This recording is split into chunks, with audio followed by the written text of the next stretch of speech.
Sooner or later, some guy is gonna fuck you over. It's inevitable. He's not gonna beat you fair and square, okay? That's what I mean by fuck you over. If somebody beats you fair and square in whatever circumstance, whatever competition, you know, it's a street fight or it's a business deal or whatever, if the guy beats you fair and square, well, you know, he beat you fair and square, and that's life. And you just have to, you know, lick your wounds, learn from the experience, and move on. I'm not talking about that. There's always going to be somebody better than you or smarter than you or luckier than you. And if the other guy is playing by the rules and you're playing by the rules and he beats you, well, you know, what are you supposed to do about it other than learn from whatever mistakes you made along the way and just move on with your life? I'm not talking about that.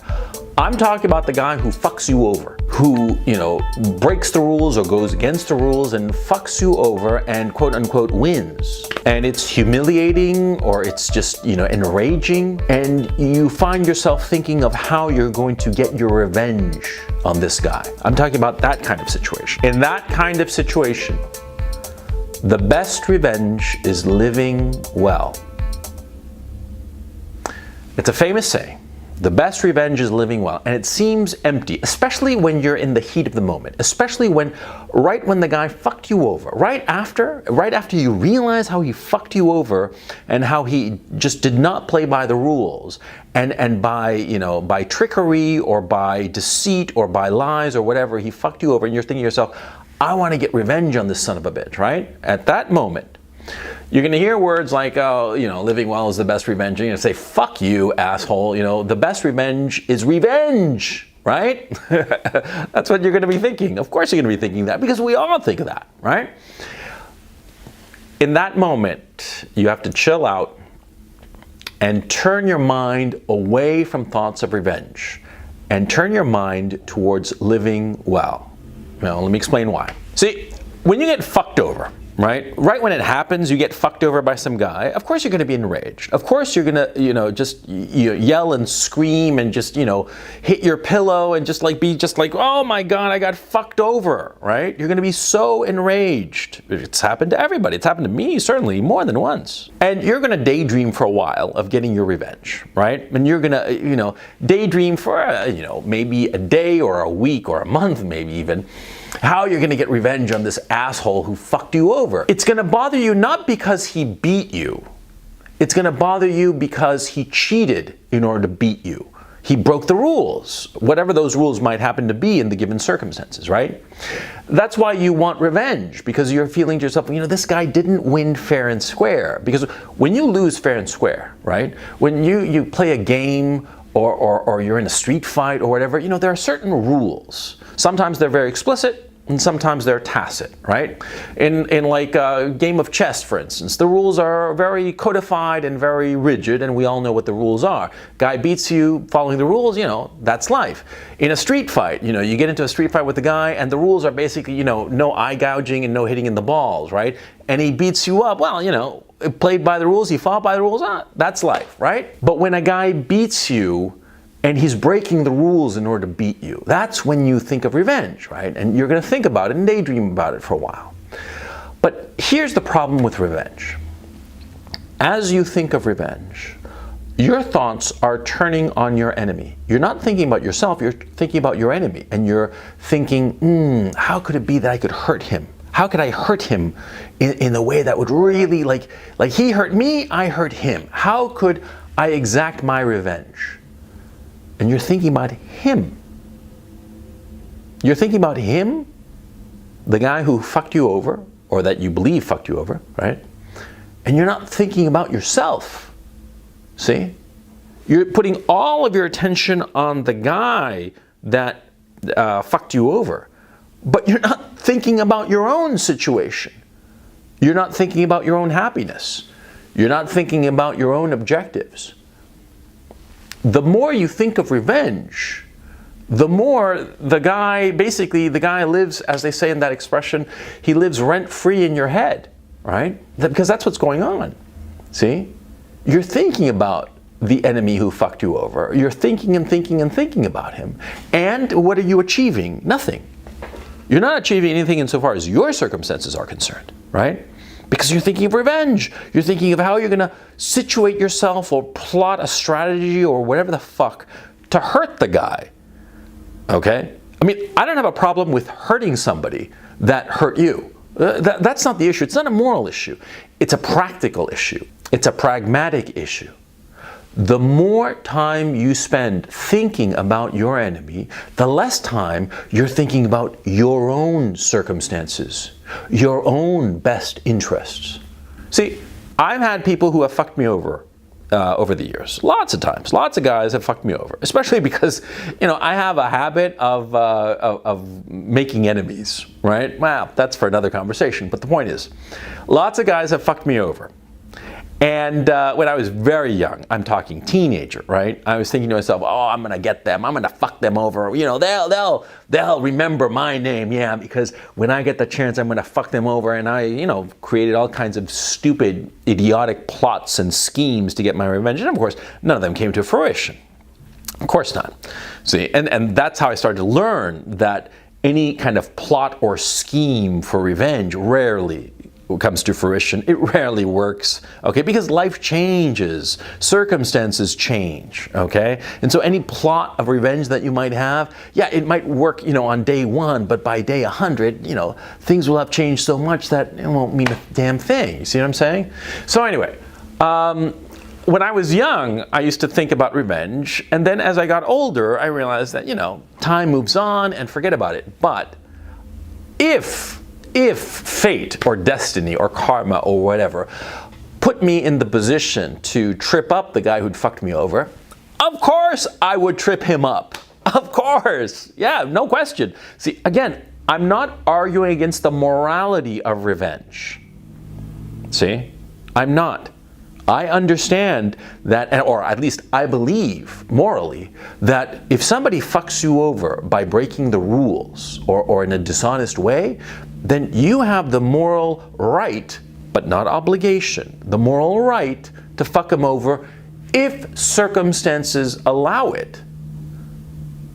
But revenge, which is basically forcing circumstances to a point where you can fuck him over in return, revenge is just takes too much energy, too much time and effort and energy and brain power that you should apply to your own life, to bettering your own circumstances.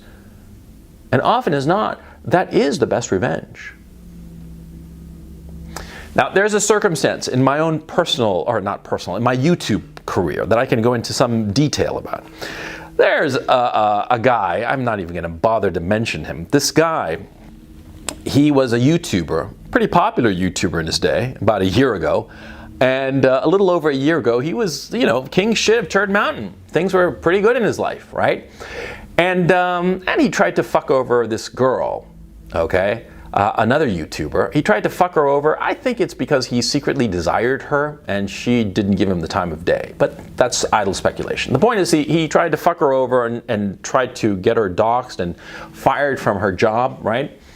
And I thought that was pretty low, and so I said so. And in the course of me saying that what he'd done was pretty low, I made fun of his accent. I said that he was faking a more educated accent than he actually had.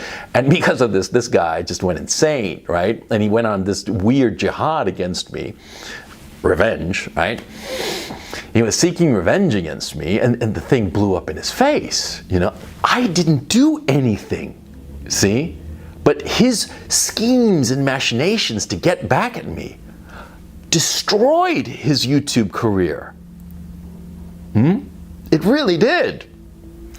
He went away for 8-9 months or something like that. And then he came back. And again, he tried to attack me, okay? Because now the ruin of his career, he blamed it on me. And because he blamed it on me, he wanted to extract his revenge on me. Again, I didn't do anything, and he kept on trying to get revenge on me, and it just kept on blowing up in his face, time after time after time. I mean, it was like fucking Wile E. Coyote. It was fucking funny, actually. I mean, to tell you the truth, it got to a point where this guy's schemes and machinations were just so goddamn funny. It was like every day, right? It's not that I was living rent-free in his head. I owned outright a duplex penthouse overlooking his subconscious. I bet the motherfucker dreamed about me. And he kept on with his schemes of revenge, of trying to get revenge against me, trying to like get back at me for what? For the ruin of his career? He did it to himself. I didn't do anything. The only thing I did was make fun of his accent. The only thing I did was, allude to the fact that he's just not very clever, not very bright. And because of this, he tried to dox me and smear me, and that blew up in his face. And then he tried to do these videos against me, and that blew up in his face. He's a laughingstock. And he keeps on doing these like gay ops to get revenge on me. And me, I've just been sailing on. Doing my videos, having a good time, just sailing on and just loving every day of it, right? That's an example of a man hell-bent on revenge. And that revenge has brought him nothing but tears. It really has destroyed his life. I mean, it would be very, very funny if it weren't so sad. Because this young man, well, not so young anymore, I think he's 29, 30 or something like that. He's living in a shitty little house or apartment or something. And, he spends his days making these little plastic models and probably sniffing glue to ease the pain of his existence, right?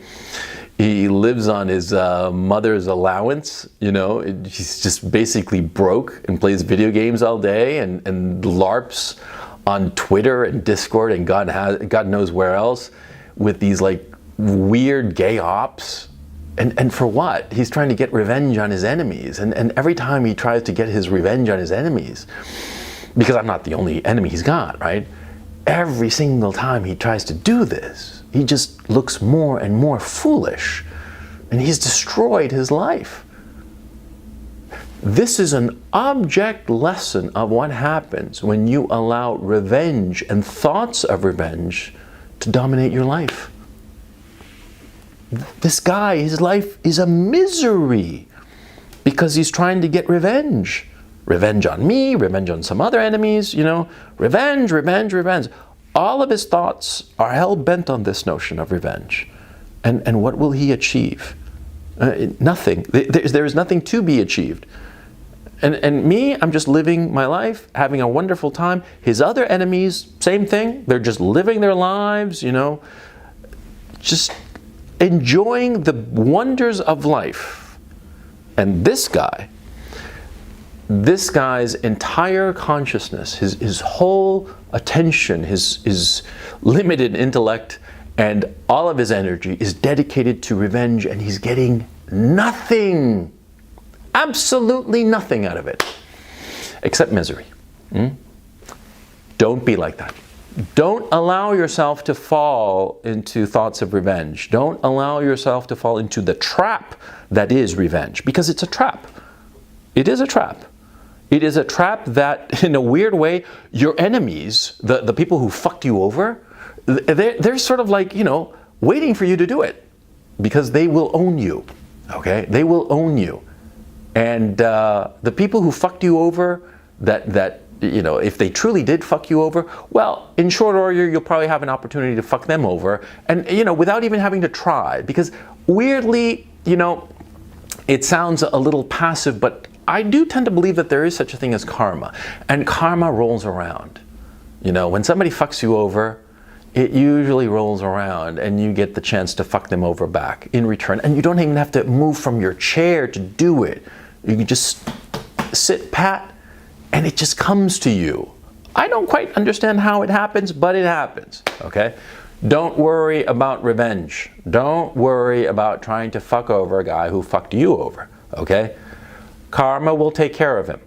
And even if karma doesn't, even if the guy sails on into the horizon and has a very happy existence, what will it serve you? Think pragmatically.